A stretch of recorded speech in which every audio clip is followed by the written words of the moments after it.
ये question JEE mains 2014 का question है। और कोई सा भी क्वेश्चन का सॉल्यूशन देखने से पहले आप इसको पॉज कर लिया कीजिए वीडियो को, और आप खुद से सॉल्व किया कीजिए और फिर आप सॉल्यूशन देखा कीजिए। तो मैं ये क्वेश्चन को एक्सप्लेन कर देता हूँ। एक आइडियल मोनो एटॉमिक गैस है जो कि हमने एक सिलेंडर में रखा हुआ है, और वो सिलेंडर का जो क्रॉस सेक्शन एरिया दिया हुआ है वो दिया हुआ है 8 × 10⁻³ मीटर स्क्वायर। और इनिशियली जो गैस है वो 300 केल्विन पर है, और उसका जो वॉल्यूम है वो 2.4 × 10⁻³ और स्प्रिंग जो है वो रिलैक्स स्टेट में है। अब इसका फिजिकल मतलब क्या है कि रिलैक्स स्टेट का मतलब क्या है, मैथमेटिकली में क्या लिखूं इसको वो समझते हैं। अगर ये रिलैक्स स्टेट में है और ये ओपन टू एटमॉस्फेयर है, तो यहाँ पर प्रेशर अगर एटमॉस्फेरिक प्रेशर P0 के बराबर है, जो कि 10⁻⁵ न्यूटन पर मीटर स्क्वायर होता है, तो अंदर भी प्रेशर कितना होना चाहिए, P0 ही होना चाहिए। तभी तो ये रिलैक्स स्टेट में होगा। अगर मान लो यहाँ पर प्रेशर ज्यादा हो जाए P0 से, तो यहाँ पर ज्यादा फोर्स लगेगा, ये आगे चला जाएगा, और आगे चला जाएगा तो स्प्रिंग जो है वो कंप्रेस हो जाएगी।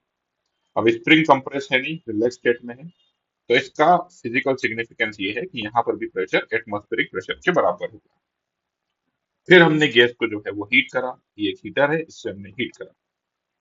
जो भी हीट है वो सिस्टम एब्जॉर्ब करेगा, क्योंकि ये जो वॉल है और ये जो पिस्टन है वो थर्मली इंसुलेटेड है, ऐसा बताया गया है। अब जब मैं इसको हीट कर रहा हूं तो इसका प्रेशर बढ़ेगा। अगर इसका प्रेशर बढ़ेगा तो इस पर यहाँ पर फोर्स बढ़ेगा, इसका फोर्स बढ़ेगा तो इसका डिस्प्लेसमेंट भी 0.1 मीटर का होगा। ये यहाँ पर दिया हुआ है। जब इसका डिस्प्लेसमेंट 0.1 मीटर हो जाता है, तब यहाँ पर कितना टेम्परेचर होगा वो बताना है। और टेम्परेचर तो होगा क्योंकि आप इसको हीट कर रहे हैं, तो इसका टेम्परेचर बढ़ेगा, राइट। तो मैं एक काम करता हूँ, सबसे पहले मैं प्रेशर लिखता हूँ। पहले P0 प्रेशर था, यहाँ पर एटमॉस्फेरिक प्रेशर P0, और वॉल्यूम था 2.4 × 10⁻³ PV is equal to N R, और टेम्परेचर था 300 केल्विन। ये इनिशियल के लिए मैंने PV is equal to NRT equation लिख दी। बाद में जब ये एक्स डिस्प्लेस हो चुका है और एक्स का वैल्यू भी पता है मेरे को 0.1, तो इधर जो प्रेशर होगा वो मैं मान लेता हूँ वो पी है। तो पी इंटू ए इधर फोर्स लग रहा होगा, इधर फोर्स जो है वो P0 इंटू ए लग रहा होगा।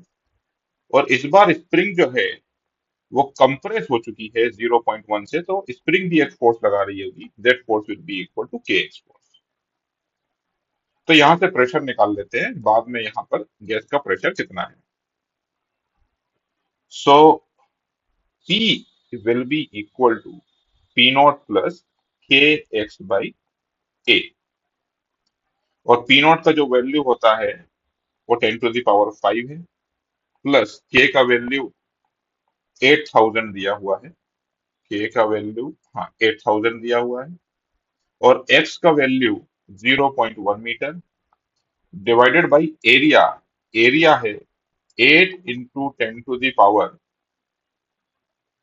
10⁻³ तो इसको देख लेते हैं ये कितना है। ये है 10⁻⁵, और ये 8 से ये 8 कैंसिल हो जाएगा, और यहाँ पर ऊपर बचेगा 100, और ये भी ऊपर चला जाएगा तो 10⁻³ तो ये 10⁻⁵ प्लस 10⁻⁵, तो ये हो गया 2 × 10⁻⁵।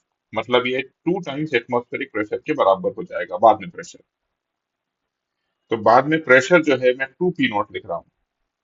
जब पिस्टन 0.1 मीटर आगे बढ़ चुका है, उस समय पर प्रेशर कितना हो चुका है, 2 P0।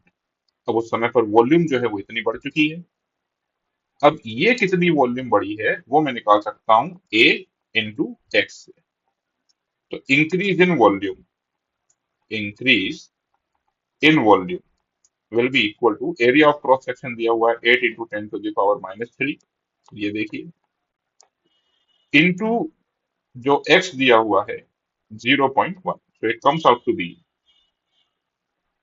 0.8 × 10⁻³ तो जब ये आगे गया तो इतना वॉल्यूम बढ़ गया उसका।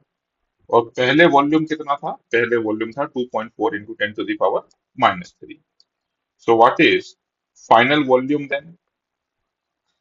अब जो मुझको फाइनल वॉल्यूम मिलेगी, जो पहले वॉल्यूम थी 2.4 प्लस जो 0.8 बढ़ गई into 10⁻³ so this will be equal to 3.2 into 10⁻³ of course metre cube में। तो बाद में मुझे प्रेशर भी पता चल गया और बाद का मुझे वॉल्यूम भी पता चल गया।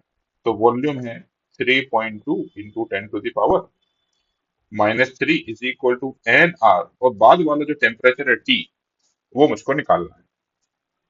तो इन दोनों को अगर मैं डिवाइड करूंगा तो यहाँ पर आएगा 2.4, नीचे होगा 2 और 3.2, बाकी तो कैंसिल हो जाएंगे। वहां पर भी सिर्फ 300 और टी बचेगा। 10R से NR कैंसिल हो गया, 300/T यहाँ लिख दिया, पी नॉट से पी नॉट गया, 10⁻³ से 10⁻³ गया। अब ऊपर में 8 इंटू 0.3, तो ऊपर हो जाएगा 3, नीचे हो जाएगा 2 into 4 will be equal to 300/T। तो यहाँ से अगर मैं सॉल्व करूंगा तो यहाँ पर आ गया 100 इंटू 8, सो आंसर इज 800। तो ठीक है, 800 चलो आंसर दिया है, तो फाइनल आंसर मार्क कर लेते हैं। Final answer is 3। तो जेई मेंस का क्वेश्चन है और अच्छा क्वेश्चन था ये।